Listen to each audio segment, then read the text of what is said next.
This video focuses on replacing the cylinder on a Think V2 chair. Extend the cylinder to the highest position using the seat height lever. Lean the chair on its seat and back on a soft furniture pad. Next, remove the chair base from the cylinder by carefully hitting the cylinder with a mallet while pulling on the base of the chair. For stool chairs only, position the chair upside down to access the foot ring. Twist the foot ring counterclockwise and lift off the cylinder. Secure the cylinder removal tool to the cylinder right where the cylinder connects to the control. Pull the elastic band around the cylinder and attach it to the pin of the cylinder removal tool. Apply lifting force to the cylinder column with one hand.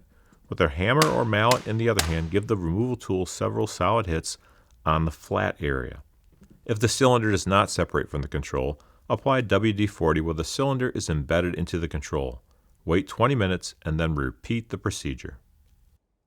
Finally, install the new cylinder and base. Sit in the Think chair to secure the replacement cylinder. You are now ready to use your Think V2 chair.